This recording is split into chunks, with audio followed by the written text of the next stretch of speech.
Bismillahirrahmanirrahim. Waltakum minkum ummatun yad'una ilal khairi wa ya'muruna bil ma'ruf wa yanhauna 'anil munkar. Assalamualaikum warahmatullahi wabarakatuh. Alhamdulillah wassalatu wassalamu ala rasulillah mabad. Allah berfirman, wajahidu bi amwalikum wa anfusikum. Berjuanglah kalian, berjihadlah kalian melalui hartamu dan dirimu. Hampir semua ayat-ayat berjuangan dan pengorbanan itu dimulai dengan bi amwalikum, harta kalian, harta kalian. Saya mengajak secara praktis dan kami sudah buktikan. Rp1.000 itu bisa luar biasa dahsyat. Bisa beli mobil, bisa buat kuburan, ya, bisa membangun masjid. Uang 1.000. Mari kita satukan uang 1.000 kita. Nanti kami jemput di rekening ini, insya Allah bisa kita buat. Di rekening ini, insya Allah kita buat sebuah kekuatan umat dengan Rp1.000. Rp1.000 dahsyat. Dan di awal hadis ini Pak, kita lihat tunkahu. Tunkahu itu artinya dinikahi. Dinikahi. Siapa dinikahi? Al-mar'atu, perempuan. Jadi perempuan itu dinikahi, Pak.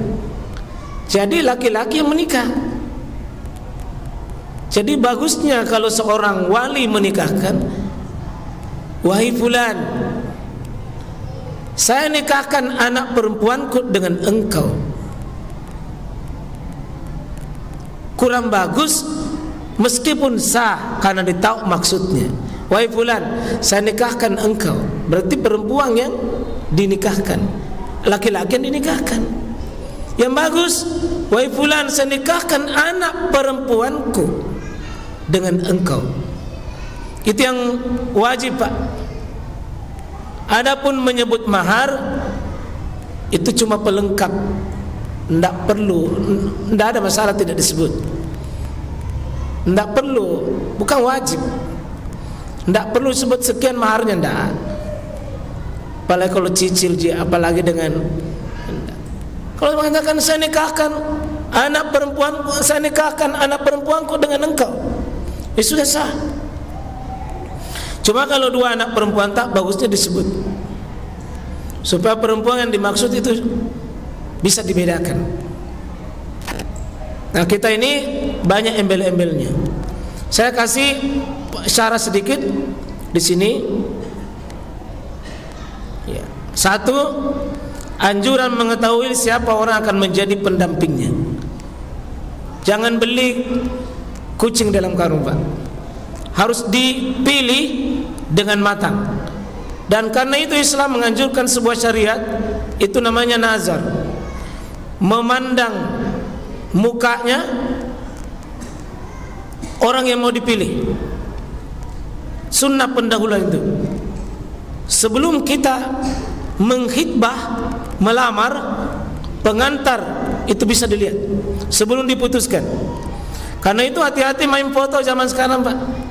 Siapa tahu ya foto umur 20 padahal dia sudah 30. Hati-hati, langsung lihat orangnya. Laki-laki memandang, perempuan juga memandang. Supaya ada yang menarik untuk dia, mawaddah, ada cinta, ada perhatian. Lihat langsung. Jangan beli dalam kerabu, dalam karung. Pernah terjadi, Pak. Pernah terjadi, sudah duduk di pelaminan. Sudah duduk di pelaminan, itu laki-lakinya hitam. Ada keluarganya, perempuan itu datang, malotong. Nah, dengar, ini istri yang duduk di pelaminan, Pak. Malam hari itu hilang perempuan, malu. Malotong lekai, no. Seandainya bilang malotong macening, hitam manis, bagus. Ini tidak ada hitam manisnya. Malu itu perempuan, akhirnya lari, Pak, tidak jelas. Dan ini ada babnya sendiri. Bagaimana maharnya kalau sudah seperti itu? Yang kedua, laki-laki pada umumnya menyukai wanita karena 4 perkara: hartanya, keturunannya, kecantikan, dan agamanya. Menurut Imam An-Nawawi penjelasannya begitu. Salah satu hal yang paling menonjol serta pada umumnya merupakan pilihan laki-laki dalam menikah wanita adalah pertimbangan harta. Ya, ini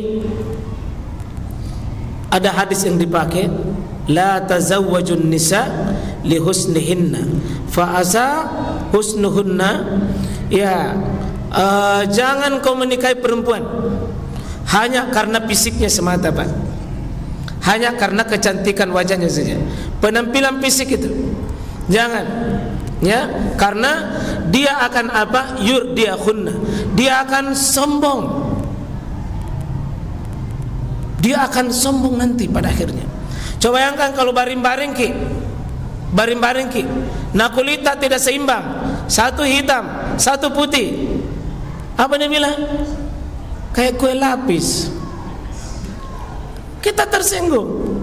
Atau nak kasih baring ki baru sama-sama. Bilai, hidungku saya ke atas, bos. Kamu mancung ke dalam. Tidak sekufu. Perhatikan, sebelum nanti muncul sikap itu, dia akan sombong kalau merasa dirinya lebih. Wala tazawwajuhunna li amwalihinna fasa amwaluhunna an tugyahunna. Ada kalau jangan menikahi perempuan karena hartanya, karena hartanya membuat dia melampaui batas. Hartanya suka melampaui batas, dia tegok, suka melampaui batas. Posisi perempuan naik, di atasnya posisi laki-laki. Jangan nikahi perempuan hanya karena kekayaannya. Walakin tazawwajuhunna 'ala din. Tapi nikahi perempuan itu atas agamanya. Kenapa?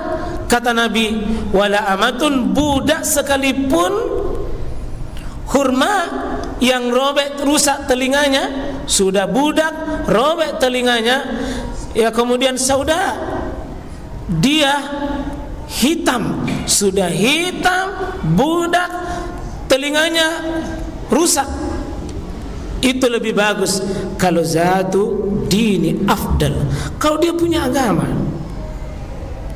Artinya fisik, Pak, penting, tapi kalau dia punya agama, Pak, itu yang membuat kelihatan wajahnya menarik kita. Kemain kalau kata-katanya bagus, Pak, menyejukkan, menyenangkan, menghormati, memuliakan, dia akan naik, wajahnya lebih menarik. Dan itu menurut penelitian ahli, kalau wanita belum dinikahi memang itu kecantikan, tapi kalau sudah dinikahi, Pak, berubah. Sikap-sikapnya yang paling penting, itu yang membuat laki-laki lebih terpesona. Yang keempat, Nabi mengingatkan sepantasnya seorang beriman memandang segala urusannya bukan hanya masa kini. Masa kini itu, Pak, hartanya, kecantikannya, tapi perhitungkan masa akan datang. Apa itu masa akan datang? Kebahagiaan. Masa akan datang di saat harta sudah hilang mungkin, di saat kita tidak bekerja, saat tubuh kita sudah melemah, masih menghargai. Kenapa? Bukan penghormatan atas harta, tapi penghormatan atas agama. Yang kelima, faktor agama seharusnya jadi faktor penentu sebuah pernikahan, karena ia tali yang kokoh, tidak mudah putus, Pak. Akadnya abadi, efeknya mulia. Oh, luar biasa pesan ini Syekh Abdullah bin Abdurrahman Al-Batham. Dan ini salah seorang pensyarah kitab Bulughul Maram. Beliau mengatakan ini bagus sekali ini. Pernikahan itu kenapa agama? Karena dia kokoh, tidak mudah putus. Kalau yang tiga itu, Pak, mudah hilang, mudah lenyap, mudah pergi. Sementara rumah tangga ini mau abadi.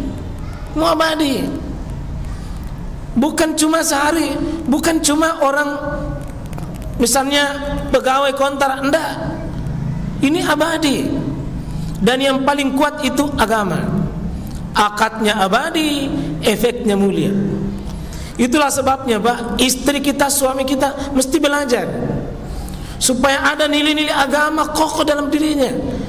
Bisa melihat suaminya pintu surganya, bisa melihat istrinya pintu surganya.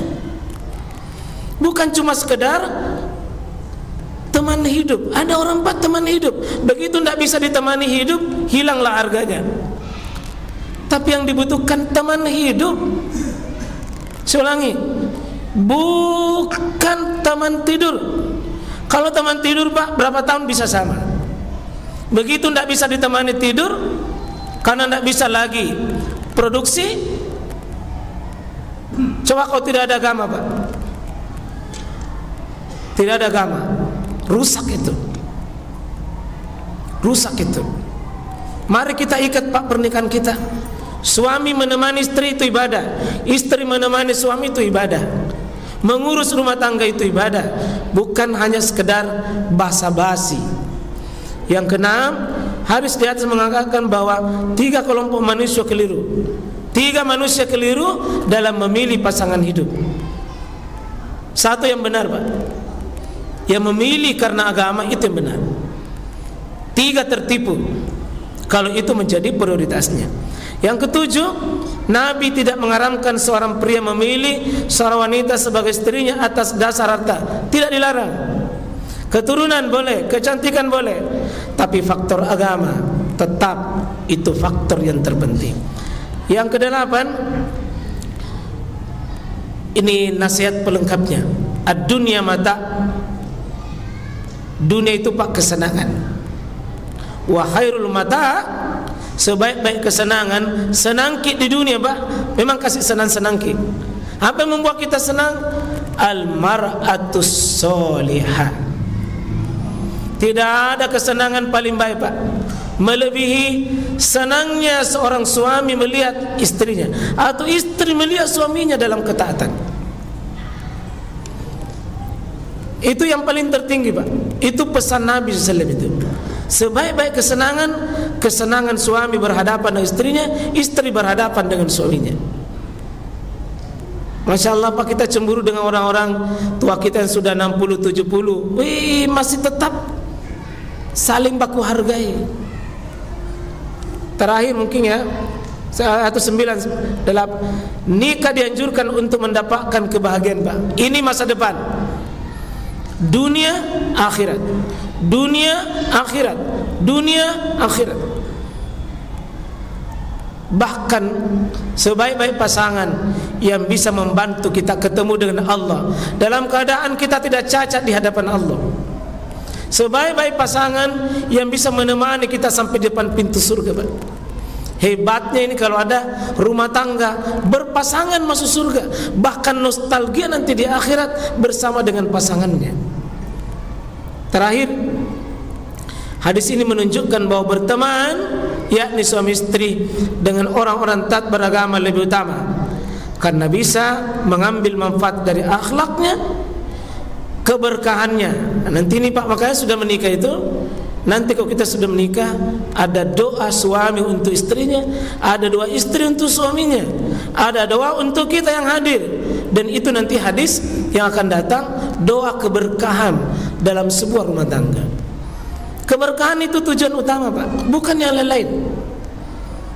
Maaf, rumah tangga muslim dengan rumah tangga kafir itu beda. Beda Pak, targetnya beda. Kita keberkahan. Ya, apalagi seorang istri, dia adalah pendamping hidup, pendamping ibu, pendamping bagi anak-anak kita, ibu bagi anak-anak kita, pendidik bagi keturunan kita, penjaga amanah keluarga kita, yakni harta, rumah dan dirinya dikala dia sendiri itu amanah. Jadi kalau salah di sini baik, salah. Sehingga saya tutup dengan sebuah hadis. Ar-Razzaq mengatakan, hadis mengatakan, ya man atahu, siapa yang sudah diberi zauzan soleha, itu pasangan Pak yang soleh atau soleha, maka faqad atallah, maka Allah telah memberikan dia syatru dini, 1/2 kebahagiaan itu sudah ada di pasangan hidup kita, 1/2 kemuliaan ada di pasangan kita. Karena itu almaru dinu khalili. Agama seseorang itu tergantung dari agama siapa yang menjadi pendampingnya. Falyanzur ma yukhalil. Hendaknya setiap orang itu perhatikan siapa yang ada di sekelilingnya. Barakallah, subhanakallah bihamdik, syadu an la ilaha illa anta, astaghfiruka wa atubu ilaik. Assalamualaikum warahmatullahi wabarakatuh.